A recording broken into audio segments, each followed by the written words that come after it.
सभी को नमस्कार। मैं नवीन चौधरी, आप देख रहे हैं लर्निंग बाय डूइंग। कैसे हैं सब? उम्मीद करता हूँ सब अच्छे होंगे, कुशल मंगल होंगे। भाई आज से अपना एक टॉपिक कंप्लीट हो गया। कौन सा? अपना टॉपिक कंप्लीट हो गया वर्दी और विकास।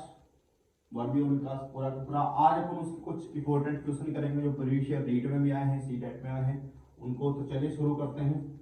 अगर चैनल पे नए हो तो भाई लाइक शेयर सब्सक्राइब कर दीजिए ताकि आपको सबसे पहले कोई भी वीडियो अपलोड हो सीटेट की तो आपको नोटिफिकेशन मिल जाए सीटेट रीट की। तो आपके सामने है पहला प्रश्न।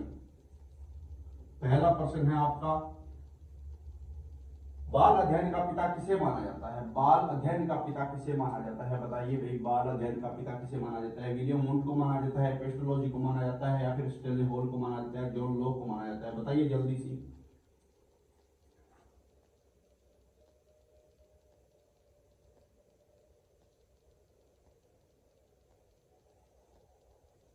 बाल अध्ययन का पिता किसे माना जाता है? स्टेनली हॉल को माना जाता है। किसको? स्टेनली हॉल को। तो कौन सा हो जाएगा अपना? तीसरा ऑप्शन सी हो जाएगा। फिर चलते हैं क्वेश्चन नंबर 2 पे।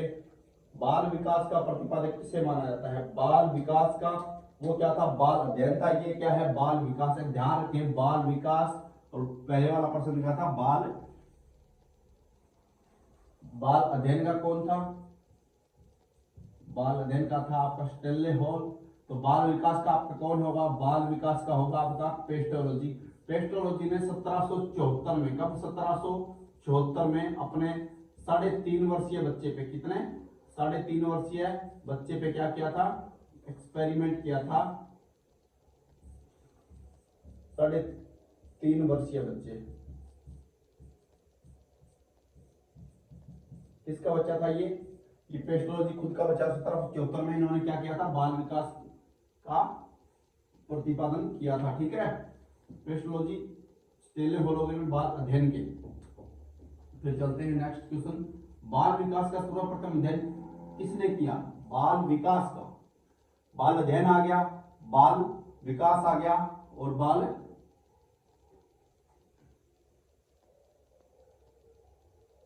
विकास का प्रतिपादन आ गया, बाल अध्ययन का आ गया। ये फिर बाल विकास का सर्वप्रथम अध्ययन किसने किया? बताइए। बाल विकास का सर्वप्रथम अध्ययन किसने किया था? बाल विकास का सर्वप्रथम अध्ययन किसने किया था? बाल विकास का सर्वप्रथम अध्ययन किसने किया था? जॉन लॉक ने किया था। किसने? जॉन लॉक ने। फिर चलते हैं नेक्स्ट क्वेश्चन नंबर 4। वर्दी शब्द का प्रयोग किया जाता है। वर्दी शब्द का प्रयोग इनमें से क्या दर्शाने के लिए किया जाता है? बताइए। बालक के मानसिक विकास के लिए किया जाता है, या शारीरिक विकास के लिए किया जाता है, सामाजिक विकास के लिए किया जाता है, या मानसिक और सामाजिक विकास दोनों के लिए किया जाता है? तो बताइए भाई, इसका सही आंसर क्या होगा? वर्दी क्या है? अपने शरीर में होने वाले वो शारीरिक परिवर्तन जिन्हें स्वतंत्र आंखों से क्या कर सकते हैं? देख सकते हैं। एक मिनट।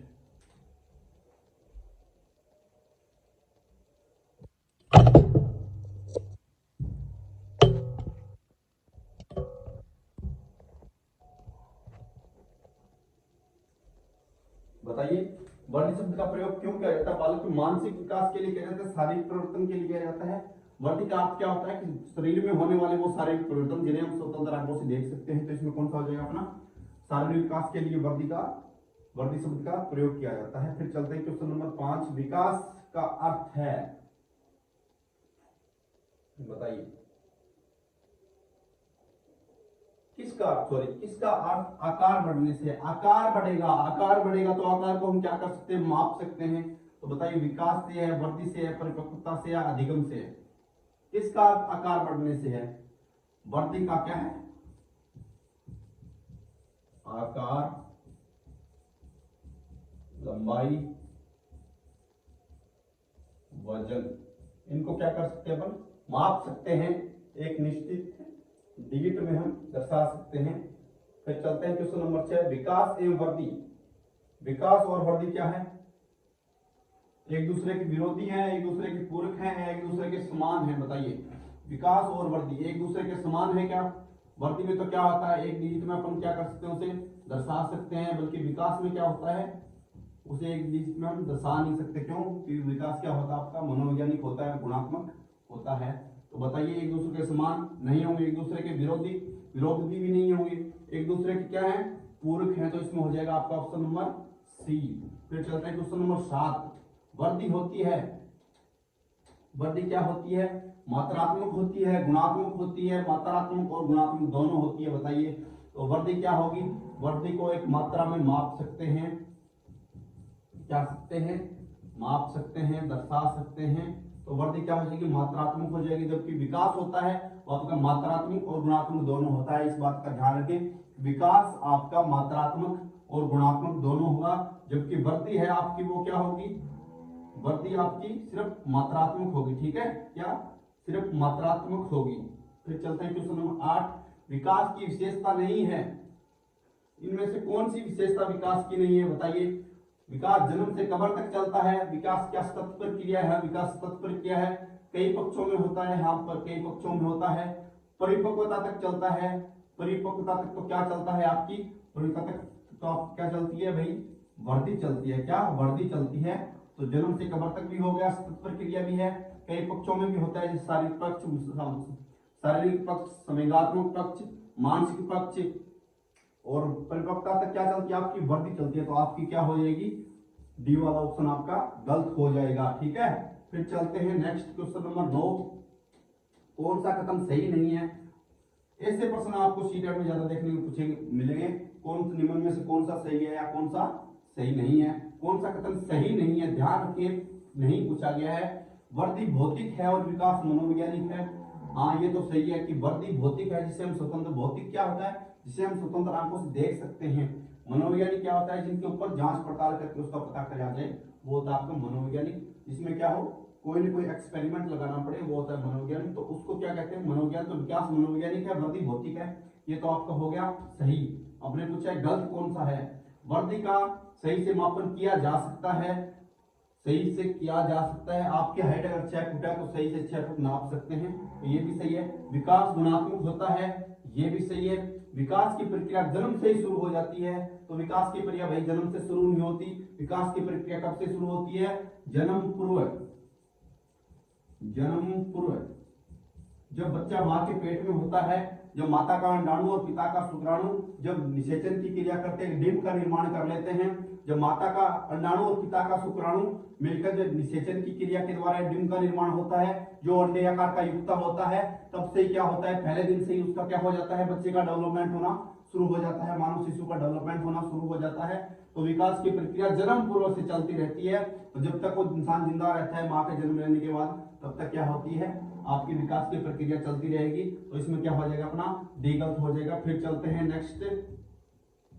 वृद्धि का उदाहरण नहीं है, वृद्धि का उदाहरण नहीं है भाई, बताइए इसमें से वृद्धि का कौन सा उदाहरण नहीं है?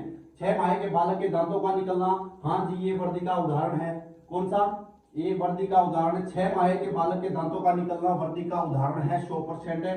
जो भी चीज आप स्वतंत्र आंखों से देख सको, मानव शरीर में परिवर्तन, जिन्हें भी आप स्वतंत्र आंखों से देख सको, जिन्हें भी आप माप सको, वो सारे क्या होते हैं? वृद्धि के उदाहरण होते हैं। शॉर्टकट में याद रखना है तो याद रखिए, वो सारे शारीरिक परिवर्तन या वो मानव शरीर में होने वाले परिवर्तन जिन्हें हम स्वतंत्र आंखों से देख सकते हैं और उन्हें हम माप सकते हैं, वो क्या होते हैं? आपके वृद्धि होती है, वृद्धि के उदाहरण होते हैं। तो दांतों को आप क्या कर सकते हो? देख सकते हो सकता है उन्हें आप माप भी सकते हो, तो क्या हो गए? वृद्धि के उदाहरण हो गए। फिर आता है 13 वर्ष के बालक के चेहरे पर बालों का उगना, तो ये भी क्या है? वृद्धि का उदाहरण है। दाढ़ी मूंछों को भी आप क्या कर सकते हो? स्वतंत्र आंखों से देख सकते हो। बच्चे की लंबाई बढ़ना, इसे भी आप क्या कर सकते हो? माप सकते हो। बच्चे की कितनी लंबाई थी? पहले कितना था? 2 फुट का था, 2.5 फुट का हो गया है, तो इसे भी आप माप सकते हो। ये भी वृद्धि का उदाहरण हो गया। फिर 3 माह के बालक का उल्टा पलट कर पेट के बल लेटना, उल्टा पलट के, एक तो सोना और एक होता है उल्टा पलटना, उल्टा पलट के पेट के बल उठना, ये किसका उदाहरण है आपका? ये आपका विकास का उदाहरण है, क्योंकि हम इसे स्वतंत्र आंखों से देख नहीं सकते। विकास अपने सिर से पैर की तरफ होता है। क्या? मस्तक पदोन्मुखी होता है। क्या होता है? मस्तक पदोन्मुखी, सिर से पैर की तरफ होता है। पहले बच्चा गर्दन सामेगा, फिर अपनी धड़ सामेगा, फिर अपने घुटनों के बल चलेगा, फिर क्या करेगा?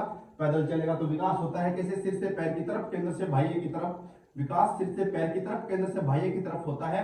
तो ये अपना क्या आ जाएगा? किसमें आ जाएगा? वृद्धि का उदाहरण नहीं होगा। ये किसका उदाहरण है? ये आपका विकास का उदाहरण है भाई। किसका? विकास का उदाहरण है। तो ये थे आपके कुछ 10 इंपॉर्टेंट क्वेश्चन। 10 ही करेंगे कल, 10 करेंगे परसों, साथ साथ में क्वेश्चन करेंगे, साथ साथ में कल नई क्लास लेंगे। कल अपन पढ़ेंगे इसमें वंशानुक्रम के क्वेश्चन पढ़ेंगे 10 और 10 पढ़ेंगे इसके वृद्धि और विकास के। मिलते हैं कल की क्लास में। अगर आपको क्लास अच्छी लगी हो, वीडियो अच्छी लगी तो लाइक शेयर सब्सक्राइब कर दीजिए, अपने दोस्तों के साथ शेयर कीजिए। मिलते हैं कल। All the best.